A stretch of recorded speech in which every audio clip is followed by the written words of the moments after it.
बच्चों, स्वागत है मेरे यूट्यूब चैनल पे स्मिथ क्लासेस में। तो बच्चा हमने एनसीईआरटी की सीरीज स्टार्ट कर रखी है। तो चैप्टर 4 पे हम पहुंच गए हैं। तो 4.3 आज हमने स्टार्ट करी है और 4.3 का फर्स्ट सम मैंने अपलोड कर दिया है। तो लिंक मेरी बायो में है, जाकर देखें।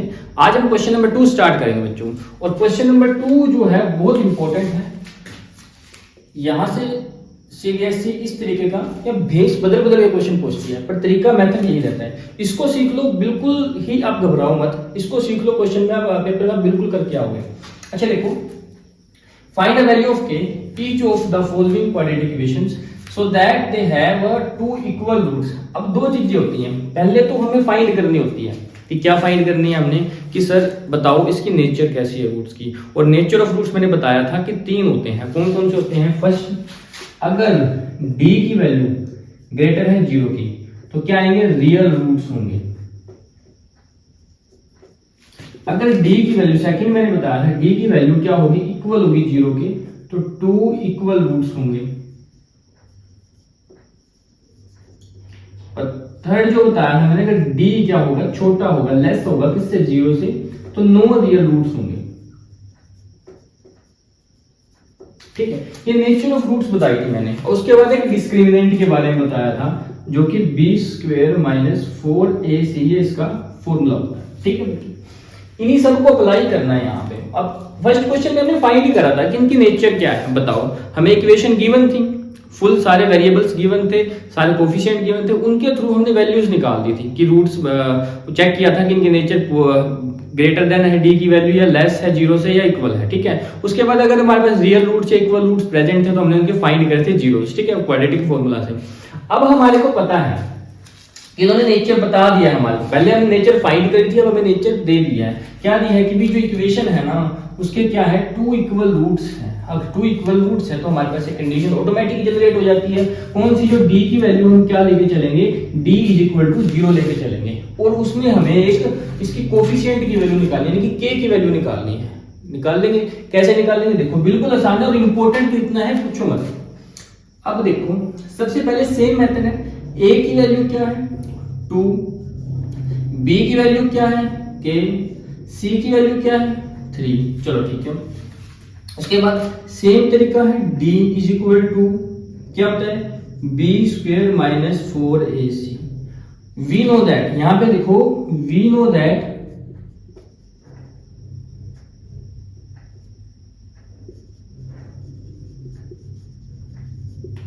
From the given condition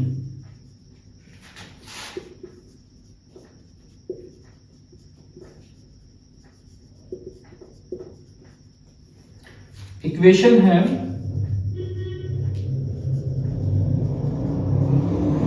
2 equal roots. अगर 2 इक्वल रूट्स है तो d इज इक्वल टू क्या होगा? 0 होगा। और d की वैल्यू क्या है? b square minus 4ac। ये किसके इक्वल हो जाएगा? 0 के हो जाएगा।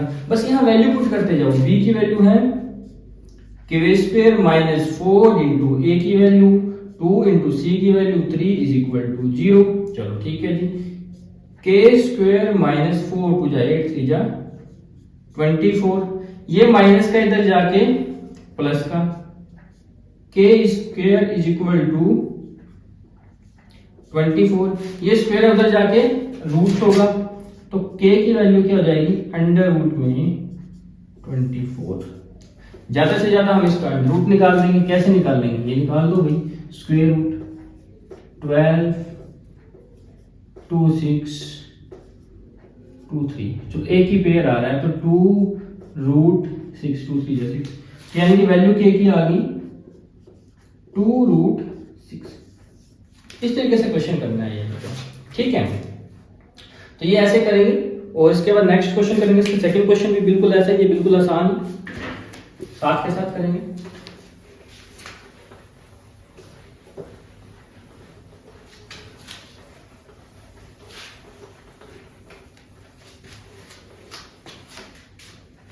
क्वेश्चन नंबर सेकंड, 2 ही पार्ट है इस क्वेश्चन में। kx x minus 2 plus 6 is equal to 0, plus 6 is equal to 0। अब इसमें भी सेम करना है, सेम कंडीशन गिवन है, पर बच्चों आप तो क्या घबरा जाओगे। क्यों घबरा गए सर, ये कैसे दे रखा है, ना हमें पता है कि क्वाड्रेटिक इक्वेशन है या नहीं है, और क्या ए मान लेंगे हम, क्या बी करेंगे, पता नहीं। तो जब पता नहीं है तो उसको सोल्व कर लो, थोड़ा सा बिल्कुल आसान बना लो। आसान कैसे बनाओगे, इसके अंदर मल्टीप्लाई कर दो, कर देते हैं सर, के एक्स स्क्वेयर आ जाएगा, अंदर -2kx आ जाएगा +6। हाँ सर ये तो बिल्कुल आसान बन गई ना, ठीक है। तो सेम तरीका फॉलो करो, a की वैल्यू k, b की वैल्यू, अब यहाँ b की वैल्यू बच्चे क्या करेंगे, या तो लेंगे 2 या फिर k ले लेंगे, नहीं, जो x का कोफिशिएंट होता है सारा, इसको हमने b मानना है, ठीक है बच्चों। तो b की वैल्यू हो जाएगी -2k, कई बच्चे माइनस नहीं लगाएंगे, भूल जाएंगे, नहीं, सारी चीजें ध्यान से करनी है। अच्छा, c की वैल्यू हमारे पास यहाँ आ जाएगी 6, और d की वैल्यू क्या आ जाएगी, b² - 4ac। अब इसके कितने रूट्स हैं, 2 इक्वल रूट्स हैं, तो 2 इक्वल रूट्स के लिए क्या आएगी, के लिए जो d की वैल्यू है वो किसके इक्वल हो जाएगी, 0 के, और इसका मतलब b² - 4ac की वैल्यू क्या आ गई, 0 आ गई। तो 0 आ गई तो हम सोल्व कर देंगे, क्या आएगा, b की वैल्यू है -2k का स्क्वायर -4 इंटू a की वैल्यू आ गई बच्चों k, इंटू c की वैल्यू कितनी आ गई 6 इज इक्वल टू 0, ठीक है। 2 का स्क्वायर 4k स्क्वायर, 4 6 जा -24k इज इक्वल टू 0। अब ये आ गई है, अब इसको कैसे सोल्व करें, क्वाड्रेटिक इक्वेशन बन गई। फिर भी जब मैंने कहा था तो 2 हो जाए, 2 नंबर देखो, ये 4 नंबर लिखे हैं, हमें क्या करना है, उन दोनों को क्या करना होता है बच्चों, हमें कॉमन निकाल लेना है डायरेक्ट, ठीक है। तो दोनों में क्या कॉमन है सर, एक जैसा दिख रहा है, तो k दिख रहा है, और 4 और 24 पे टेबल पे आपस में जाते हैं, छोटा कौन सा है, 4 आ गया सर, अंदर क्या रह गया, k अंदर रह गया, साइन माइनस का था, 4 6 जा 24 इज इक्वल टू 0।